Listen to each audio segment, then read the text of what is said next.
ये है भारत की आवाज। भारत की आवाज सीरीज शुरू करने का हमारा मकसद है कि हमारे देश भारत में बहुत तरह की आवाजें हमें बुलाती हैं।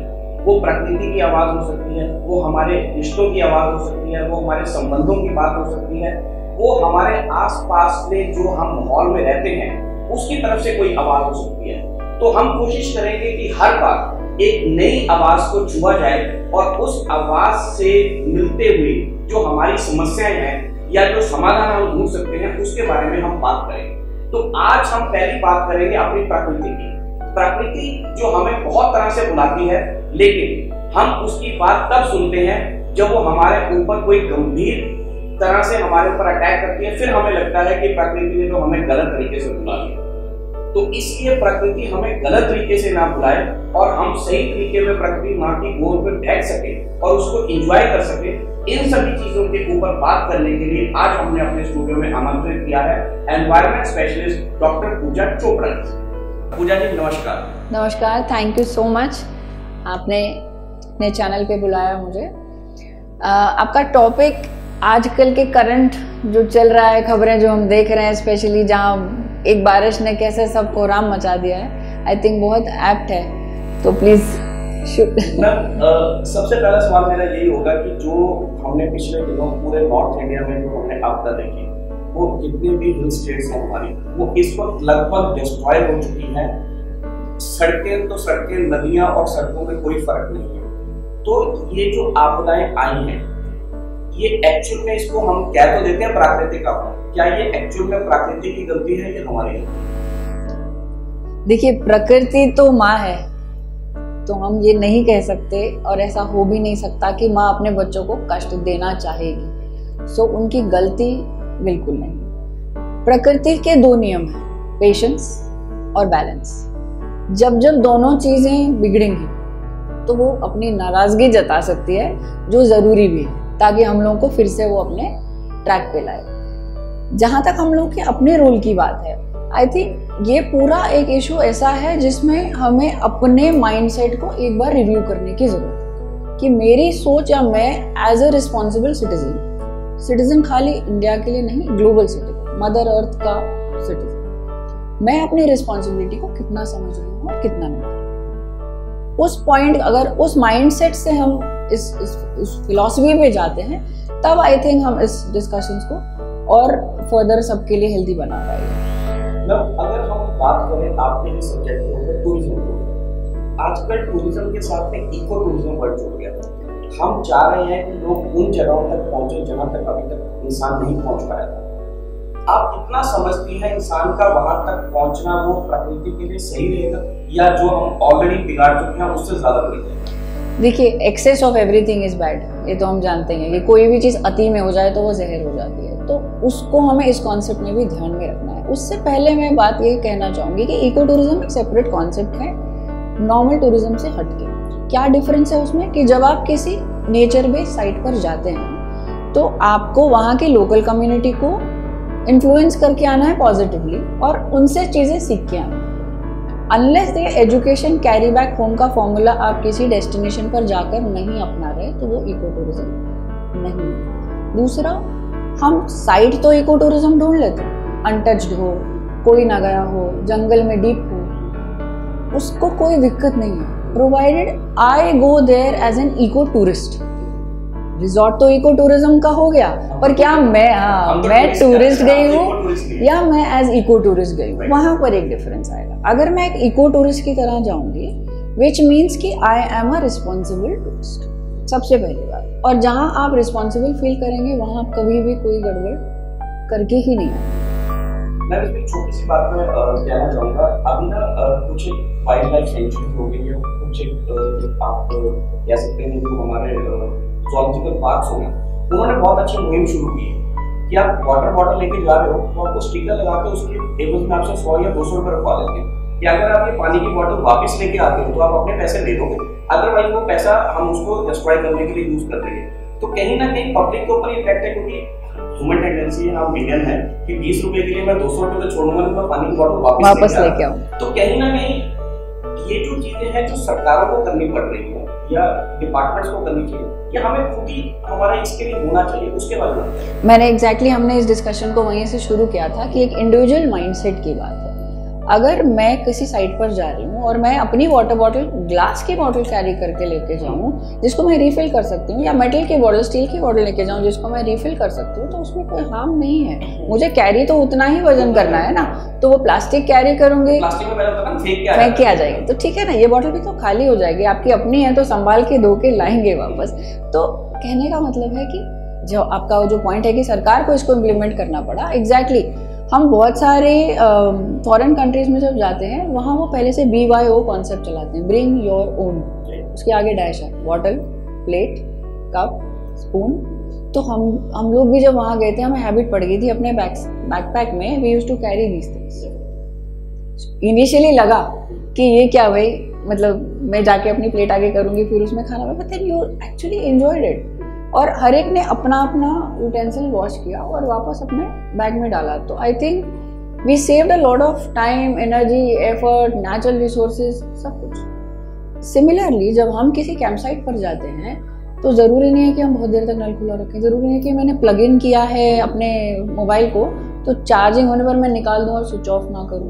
It's a very small, very basic things, but इतने से इम्पैक्ट बहुत बड़ा आ जाता है। सिमिलरली वेस्ट सेग्रीगेशन, अब हमने अलग अलग कैटेगरी के डस्टबिन्स बना दिए हैं, आपको कलर कोडिंग सिखा दी है, आपको उस पर बहुत सारी अवेयरनेस दे दी है, तो डाल दीजिए ना तीनों में अलग अलग। Why do you want to put it all in the one? क्योंकि सेग्रीगेटेड रहेगा तो कल को उठाने वाला भी उसको इजीली उठाएगा, उसको भी अपने काम में उसको भी अच्छा लगेगा कि देखो मैं सेग्रीगेटेड वेस्ट सबने कंट्रीब्यूट किया है, अब आगे यहाँ से ले जाने की जिम्मेदारी मेरी है। सो जब आप कंट्रीब्यूशन पॉइंट ऑफ व्यू से कोई एक्टिविटी करेंगे कि ये मेरा bit, I am doing my bit, ये नहीं कि 10 लोग नहीं कर रहे तो मैं क्यों करूँ, यहाँ 10 बॉटलें पड़ी हैं ना। हम लोग एक और मेंटालिटी पे जाते हैं जहाँ ऑलरेडी पूरा पड़ा होता है, कहते तो पड़ा ही है ना, कोई तो उसको उठाने आएगा ही ना, ये ले मैंने अपनी bottle.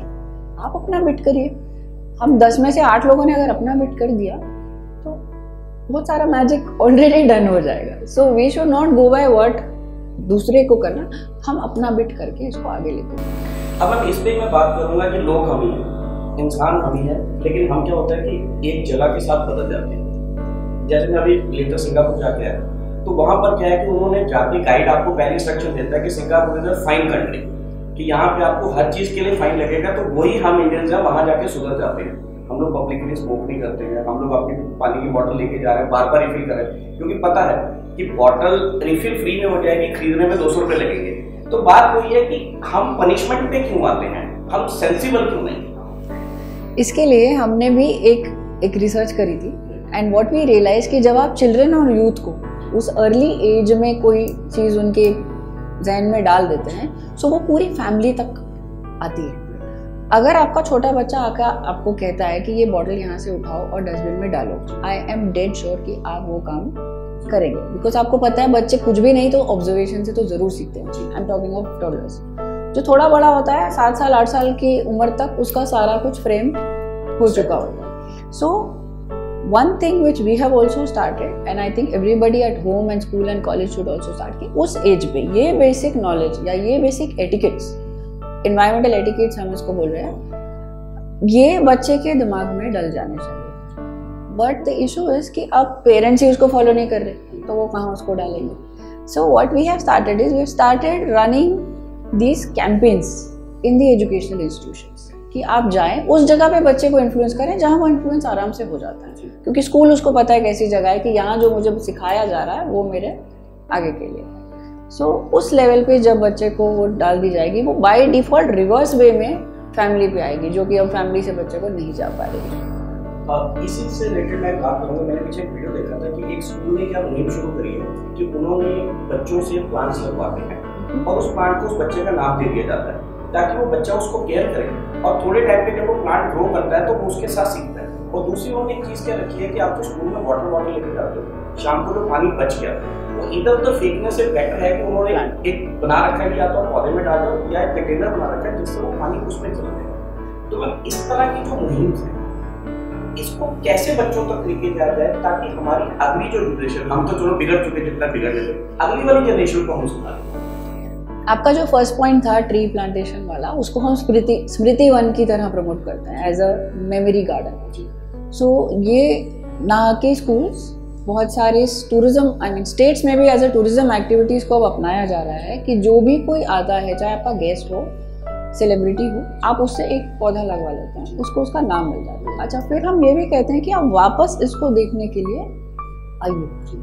So there is a connection, you are not planting that tree and then forgetting it कि हाँ भाई आज मेरी फोटो क्लिक हो गई, आज तो मैंने पौधा लगा दिया। नॉर्मली हम लोग करते हैं ना 5 सितंबर को हमारा वो एनवायरनमेंट डे होता है, राइट, तो पौधे तो बहुत लगते हैं, लाखों में लगते हैं, लेकिन कभी उसके बाद जाके ये नहीं देखता कि वो पौधे चले कितने। उसके लिए अब बहुत सारे लोगों ने एक एक्टिविटी स्टार्ट करी है। इवन जो CSR एक्टिविटी हो रही है, जो स्पेशली गाँव में हो रही है या गवर्नमेंट की तरफ से हो रही है या ऑर्गेनाइजेशन की, वो क्या कर रहे हैं, लोकल कम्युनिटी को उसका हिस्सा बनाते हैं कि आज अगर हम ये पेड़ पौधे लगा के चले भी गए, उसकी ओनरशिप हम उस गाँव को या उस कम्युनिटी को देकर जा रहे हैं। सो व्हाट हैपेंस, स्पेशली आप फ्रूट ट्रीज लगाइए और उनको बोलिए हमने फ्रूट ट्रीज लगा दी, भले आप अपना नाम लेबल रहने दीजिए, nobody is bothered with it, but गांव वाले को जब ये पता चलेगा कि जब इसमें फ्रूट होगा उसको मैं यूज कर सकता हूँ, वो क्यों नहीं उसको पाले, और आपके लिए क्या नुकसान है, आप तो एनीवे उसको लगा के जा ही रहे थे। सो इससे वो मैनेज भी हो जाएगा उसके। नहीं तो क्या होता है, बहुत सारी ऐसी प्लांटेशन कुछ ही महीनों में खराब भी हो जाती है। अभी ये जुलाई का महीना जो है, पूरे कंट्री में इस वक्त ट्री प्लांटेशन ड्राइव्स चले हुए हैं। फॉरेस्ट डिपार्टमेंट भी इसको इनकरेज करता है, all organisations this time promote, क्योंकि ये बहुत अच्छा वक्त है पौधे लगाने।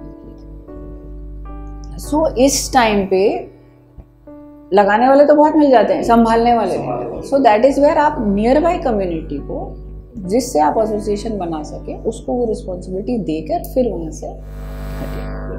अब मैम, जो आपकी ऑर्गेनाइजेशन है, आप डिफरेंट गवर्नमेंट ऑर्गेनाइजेशंस के साथ, एनजीओज के साथ, आप डिफरेंट एजुकेशन इंस्टीट्यूशंस के साथ काम करते हैं। अब थोड़ा सा ये जानना चाहेंगे कि जो आप ट्राइब्स ऑफ कम्युनिटी बना रहे हैं या जो आप उसके लिए एफर्ट्स कर रहे हैं, जिसमें आप CSR की फंडिंग के साथ या लोगों के साथ काम करते हैं, थोड़ा उसके बारे में बताएं, ताकि लोगों को पता चले कि एक्चुअल में छोटी छोटी चीजें हैं जो वो कर सकते हैं, लेकिन करता कोई नहीं, क्योंकि बताता भी कोई नहीं। राइट। सो ये हम बना रहे हैं ट्राइब ऑफ ट्रांसफॉर्मर्स। ट्राइब का मतलब एक कम्युनिटी बन जाएगी, जो भी उसका हिस्सा बनता है वो फॉरएवर उस फैमिली का पार्ट है। और इसको हम एक जर्नी की तरह ले रहे हैं कि जब आप ट्राइब से जुड़ रहे हैं तो आप ट्रांसफॉर्मेशन की एक जर्नी की शुरुआत कर रहे हैं। इस जर्नी में आप 2 किस्म की चीजें सीख रहे हैं, एक प्रकृति और एक आप खुद। आई थिंक इन 2 के बियॉन्ड कुछ है भी नहीं।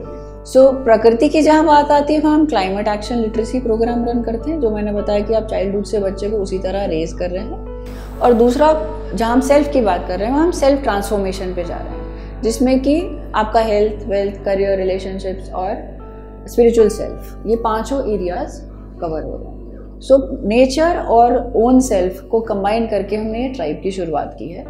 इसका ऑब्जेक्टिव इज कि हम सिर्फ ज्ञान नहीं बांटेंगे, हम आपको उसका हिस्सा बनाएं। You be a part of it, you come, you contribute, because जहाँ हम कॉन्ट्रीब्यूट करते हैं वहाँ हम ओनरशिप, वहाँ हम रिस्पॉन्सिबिलिटी समझते हैं। तो आपसे आपके व्यूज़ भी लिए जाएंगे, आप अपने एरियाज़ में एक्टिविटीज़ करके हमारे साथ शेयर भी करेंगे, और जहाँ पर हमारी ज़रूरत है, एज इन CSR फंड्स हम लेके आपको उसमें आगे बढ़ने में मदद कर सकते हैं। So that is where the tribe will come. और इसको हम छोटे लेवल पे नहीं कर रहे, इसको ग्लोबल लेवल पे दिस ट्राइब शुड रन हर जगह। सी कॉन्सेप्ट ऑफ वननेस को हमको जानना, कॉन्सेप्ट वननेस जान लिया तो ये प्राकृतिक आपदाएं भी हमारी बहुत हद तक कम हो जाएंगी। We are all one, we are all one with ourselves, others and the nature. So जब सब एक ही है तो why destroy, why not joyfully contribute and live. एक बार आजकल कॉन्सेप्ट बहुत तेजी से पॉपुलर हो रहा है, और वो जैसे आपने कहा कि वो बच्चों से उसकी शुरुआत हुई है, ट्रिपल R की, रिड्यूस, रीयूज एंड उसके बाद रिसाइकिल। ठीक है, मैं थोड़ा सा इसके बारे में बताऊं। सो इसके ऊपर भी हमने एक U जोड़ दिया है, ट्रिपल R के साथ U कर दिया है उसको, विच इज अपसाइक्लिंग। कि हर एक चीज हो सकता है आपकी रिसाइकिल ना हो पाए, हर एक चीज हो सकता है कि आप रीयूज सेम वे में ना कर पाए, तो उसको अपसाइकिल कर दें। विच मीन्स अगर मैं इस ड्रेस को वापस नहीं यूज़ कर पा रही, हम हमारी आदत होती है हमने आगे उसको दे दिया, तू भी पहन ले, तो उसके बदले I can put it to a different use. Maybe I create a small pouch और bag with it and then keep it with me. हम जल्दी डिस्कार्ड करना, which is good for the. लेकिन इसके साथ साथ क्लाइमेट फैशन पर भी बात हो रही कि आप वेस्टफुल ना बने, फैशन के चक्कर में आप बहुत सारी चीज़ें टाइम से पहले भी फेंक देते हैं, वो ना करें। उस RRR के साथ इस अपसाइक्लिंग को जोड़ने का ये और बेनिफिट होगा। अब हम बात करेंगे एक एरिया ऐसा है जिसका हम सबसे ज़्यादा यूटिलाइज करते हैं और उसके बाद वो जगह बिल्कुल वेस्ट हो जाती है। मैं बात करूँ माइनिंग जब भी हम करते हैं, जब हम कोल की माइनिंग करें, हम स्लाइड की माइनिंग करें, स्टोन की माइनिंग, एक टाइम के बाद जब वहाँ पे कुछ नहीं बचता, वो इंसानी फितरत है, जब हमें मिलना बंद हो जाता है तो हम उसको छोड़ के भाग जाते हैं। लेकिन अल्टीमेटली वो जगह तो, वो ज़मीन तो पड़ी है, उसका फिर दोबारा से यूटिलाइजेशन कैसे किया? वो खाली ज़मीन ही नहीं पड़ी है, वो एक ऐसी ज़मीन पड़ी है जिसको आपने चल के डैमेज किया, तो आपकी डबल रिस्पॉन्सिबिलिटी डबल हो गई। तो माइन रेसिड्यू एरियाज हम इनको बोलते हैं। माइन रेसिड्यू एरियाज का बहुत अच्छा रिहैबिलिटेशन का काम है इको टूरिज्म के थ्रू। एक तो आप वहाँ फिर से हैबिटेट बिल्डअप कर सकते हैं कि वहाँ अगर आपने ट्रीज ही लगा दी, मान लीजिए फ्रूट ट्रीज ही लगा दी, तो आपकी बर्ड पॉपुलेशन फिर से आने लग जाएगी। पॉसिबल जैसे कहा जाता है कि जैसे यहाँ पे ब्रिक किलिंग होती है कि वो जगह इतनी अनउपजाऊ हो जाती है कि उसके ऊपर कुछ हो ही नहीं सकता। कुछ नहीं हो सकता वाली बात तो गलत है। देखिए, हो सकता है कि वहाँ बहुत सारे किस्म के पेड़ पौधे ना चल पाते हैं, लेकिन वहाँ पर काम आता है आपका इको टूरिज्म का resort, eco tourism camp site बनाना। I will not call it a resort because हम उसको बार बार कमर्शियल एंगल से शायद देखने लगते हैं। आप कैंप साइट बनाइए। कैंप साइट के हिसाब से आप अब बैम्बू का इतना बढ़िया रोल हमारे कंट्री में सडनली चल पड़ा है, which I am so happy about, कि उसके वजह से एम्प्लॉयमेंट बढ़ रही है, उसकी वजह से प्लांटेशन बढ़ने से स्पेशली हमारे नॉर्थ ईस्ट में बहुत ज़्यादा बेनिफिट्स हुए हैं। तो ऐसी साइट्स पे आप कैंप साइट्स बना दीजिए जहाँ आपको लगता है कि ठीक है जी, हो सकता है यहाँ वेजिटेशन प्लांटेशन भी नहीं हो पाती है, कैंप साइट बनाइए। लोकल कम्युनिटी का कल्चर बहुत होता है, उनको बोलिए कि आप अपना कल्चर डिपिक्ट करें। टूरिस्ट को तो कल्चर देखने जाना है, camp home away from home पे जाना है, वो अपना रह के आएगा, सीख के आएगा, सिखा के आएगा। सो जगह का यूटिलाइजेशन आप बहुत अच्छे से अभी भी कर सकते हैं, और जहाँ पर भी पॉसिबल हो आप ट्री प्लांटेशन करें। एक और चीज़ हमको यहाँ पर ध्यान करनी कि हमने अपना कार्बन फुटप्रिंट कितना छोड़ा। हम अब ऐसा तो नहीं हो सकता आज के ज़माने में कि हम गाड़ी छोड़ के बिल्कुल ही पैदल चलना शुरू कर दें। ईवी का कॉन्सेप्ट जब तक फुल्ली एब्जॉर्ब होगा तब तक गाड़ियाँ तो हमारी चलेंगी, आपको फ्लाइट्स भी लेनी पड़ेगी। सो कहीं ना कहीं कार्बन फुटप्रिंट हम रोज़ छोड़ रहे हैं। अब एक चीज़ बताइए कि अगर आपके घर में रोज़ खाना बना और उस किचन के वेस्ट को जाके आपने एक कम्युनिटी कंपोस्टिंग पिट में डाल दिया, विच मीन्स उससे खाद बन रही है, विच मीन्स आपकी अपनी कम्युनिटी का गार्डन उसी खाद से टेकन केयर ऑफ हो जाएगा, तो क्या ये आपने अपना कार्बन फुटप्रिंट ऑफसेट नहीं कर दिया? तो इस we don't have to think of a broad कि भाई यहाँ बहुत बड़ी जगह डैमेज हो गई, या ओह ये तो सरकार का ही काम है, अरे ये तो बड़े बड़े CSR फंड्स। आप अपना बिट प्ले कर सकते हैं। एक सिंपल कॉन्सेप्ट बताती हूँ। हम लोग कुछ टाइम के लिए एक ट्रेनिंग प्रोग्राम में गए थे, वहाँ उन्होंने शेल्फ्स लगा दिया कि anything which you don't need any more, don't throw it, just come and place it on this shelf. Community shelf बन गया, वो शेयरिंग शेल्फ। आप आए, आपने उस शेल्फ को ऑब्जर्व किया, उस शेल्फ पे आपको लगा कि ये जो आइटम पड़ी है ना, ये मेरे को इस चीज़ के लिए काम आ जाएगी, आपने उसको लिया और अपने पास लिया। किसी को नहीं पता कौन रख के गया और कौन लेके गया, लेकिन वो चीज़ आपकी यूटिलाइज हो गई, तो उतना लैंडफिल में वेस्ट कम गया। सिमिलरली जो कंपोस्टिंग की बात मैंने बोली, अगर आप एक बच्चे को हैबिट डाल, मान लीजिए स्कूल ने इसको कंपलसरी कर दिया कि डेली जब वो बच्चा आएगा वो अपना किचन वेस्ट लेकर आएगा, और उस स्कूल का गार्डन उन्हीं बच्चों के लाए किचन वेस्ट से, तो यही बच्चा कल को बड़ा होके उस माइन रेसिड्यू एरिया को भी उसको पता होगा कि मैं यहाँ कंपोस्टिंग पिट बना सकता हूँ, मैं यहाँ कैंप साइट बना सकता हूँ, मैं यहाँ लोकल कल्चर को प्रमोट कर सकता हूँ, मैं यहाँ कम्युनिटी सेंटर बना देता हूँ। सपोज बैम्बू का कम्युनिटी, मैं नहीं बोल रही आप कोई कंस्ट्रक्शन वैसी करिए, आपने बैम्बू का एक कम्युनिटी सेंटर बना दिया, वो कितने लोगों के लिए लाइब्रेरी का काम कर सकता है। तो think on those sides also. हो सकता है कि हर जगह आप पेड़ पौधे लगा के ना उसको बचा पाए, लेकिन वहाँ पर आप इस तरीके से कम्युनिटी लिविंग और एम्प्लॉयमेंट जनरेशन कि दोनों चीज़ें कर सकते हैं। आप यूथ को फिर से back to books, back to library पे भेज रहे हैं, इसका मतलब वो और खुराफाती चीज़ों में नहीं जा रहे। So think it on those lines also. मतलब जो मैंने आपको ट्रांसफॉर्मेशन की बात करी कि दो प्रकृति का ट्रांसफॉर्मेशन और एक आपका, प्रकृति को तो खैर हम नहीं ट्रांसफॉर्म कर सकते, कहने का मतलब कि प्रकृति के साथ बैलेंस प्रकृति का बैलेंस रखने का, और एक अपना इंटरनल बैलेंस, ताकि nothing goes beyond the limit. अभी आपने बैम्बू की बात करी, मैं अभी ना लेटेस्ट वियतनाम जाते हैं, उन्होंने यहाँ पे स्पेशली बैम्बू फैक्ट्री दिखाई जहाँ पे बैम्बू से आपके वो कपड़ा बना रहे हैं, वो टॉवल्स बना रहे हैं, वो हैंडीक्राफ्ट बना रहे हैं। बहुत हम यहाँ पे बैम्बू का मतलब है हमने वो चम्मच बना लिया, हमने टोकरियाँ बना ली, हमने गमले बना लिए, हम उतरे हैं। तो ऐसा नहीं है कि चीज़ों का यूटिलाइजेशन बहुत ज़्यादा है, कई चीज़ों पे हमारी सोच ही नहीं अभी जा रही है। तो हमारी सोच को कहीं ना कहीं वहाँ पे जाना है। हमारे पास इंडिजिनस कम्युनिटी है, हर स्टेट में आपको पहले की ट्राइब्स मिलेंगी, उनके पास खजाना है नॉलेज का। वो प्रकृति में उतना रॉ रहे हैं जितना आप और हम सोच भी नहीं सकते।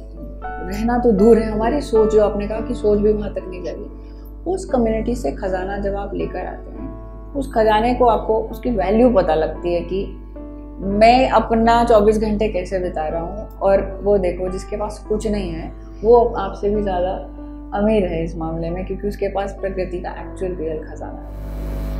अगर हम आज की अपनी बातचीत को एक फुटनोट पे छोड़ना चाहें तो क्या एक छोटे छोटे वो जो टिप्स हैं या वो छोटी छोटी जो पॉइंट्स हैं जो आप एक टूरिस्ट को या कॉमन आदमी को देना चाहेंगे, जिससे कि जो प्रकृति का हमारा जो इम्बैलेंस बना हुआ है उसको दोबारा बैलेंस करती है? टिप्स तो आपके बेसिक सुबह उठने से शुरू हो जाते हैं। हमें कई बार कहा गया है कि जब आप ब्रश कर रहे हो तो टैप को उतनी देर के लिए बंद कर दीजिए। तो क्या बोला, ये कर दीजिए, पानी आप ही के लिए बच रहा है। मैं नहीं चाहूँगी कि हम ये कहें कि जी आपकी फ्यूचर जनरेशंस का क्या होगा, क्योंकि अब लोग आज में जीना पसंद कर रहे हैं। आई थिंक कोविड के बाद ये चलन आ गया है कि फ्यूचर जनरेशन, तो let's not give them that concept which does not sell. आप अपने लिए ही बम्पर लीजिए ना, क्या दिक्कत है उसमें? तो save that water, use it. अब कोई आई रिमेम्बर लास्ट वीक जब वो खूब 4 दिन बरसात हो गई तो मैंने अपनी मेट से कहा कि अगर बाल्टी बाहर रखते थे तो कितना सारा पानी भर जाता। सिर्फ ये एक छोटा सा आइडिया, उसको एक एक्साइटिंग आइडिया लगा। उसने ये नहीं पूछा क्यों, क्या, कब, कैसे, या टंकी में पानी तो है, या हमें कौन सी कमी पड़ गई। उसको आइडिया एक्साइटिंग लगा कि अरे कितना मजा आएगा ना। तो उसने अगले दिन 4-5 बाल्टियाँ टब सब लगा दिया, बोले दीदी यार सब भर गया। सो इट्स नॉट नेसेसरी कि आपको उससे कोई बेनिफिट वाले, एक बेसिक जॉयफुल लिविंग हम पहले ऐसे ही जीते थे। कुछ भी बच्चे जब हम, आई रिमेम्बर आवर टाइम्स, बारिश आती मीन्स फटाफट बोल लेके जाओ, क्यों, you as if you are collecting something, कि कुछ अमृत बरस रहा है या कुछ ट्रेजर बरस रहा है और आपने फट से उसको समेट लिया। जस्ट दैट थॉट कि दिस इज अ ट्रेजर और मुझे इस ट्रेजर के साथ बहुत खुशी मिलती है, आई डू इट। तो दोस्तों, ये था हमारी प्रकृति को संभालने के छोटे छोटे तरीके, जो अगर हम संभाल लें तो इतनी बड़ी बड़ी जो आपदाएं हम लोग झेल रहे हैं उससे हम बच सकते हैं। काम कोई बहुत ज्यादा बड़े नहीं है, छोटे छोटे हैं, लेकिन सिर्फ ये है कि हमें अपना मेंटल सेटअप और अपनी सोच को बदलना पड़ेगा। तो जैसे पूजा जी ने बताया, अगर ये छोटे छोटे तरीके हम अपना लें तो इस बड़ी बड़ी आपदाओं से हम बहुत जो परिणाम है उन परिणामों से भी बच सकते हैं और कहीं ना कहीं अपनी जिंदगी को भी खुशनुमा बना सकते हैं। पूजा जी, इन सब थॉटफुल इनसाइट्स देने के लिए, और तो वो सबको पता है लेकिन फिर भी एनलाइटन करने के लिए आपका बहुत बहुत एक रिमाइंडर का काम कर जाती है, पता हमको, हम इससे ज्यादा सबको पता। तो आपने जो रिमाइंडर का काम किया उसके लिए हम आपका धन्यवाद करते हैं और अगली बार मिलते हैं फिर किसी और टॉपिक पे, और जब जब हमें आपकी सेवाओं की जरूरत पड़ेगी हम आपको याद करते रहेंगे। Thank you so much, thank you. तो दोस्तों, ये थी हमारी पहली के पेशकश, जिसमें हमने बात की अपनी प्रकृति की आवाज की। हम उम्मीद करते हैं कि आपको हमारी पहली कोशिश पसंद आई होगी। इसी तरह के और सारी आवाजें जो भारत के देश में से निकलेंगी, उनको सुनने के लिए जुड़े रहिए हमारे चैनल जज्बात 24 के साथ। No theory, no fiction, only जज्बात ऑफ फीलिंग।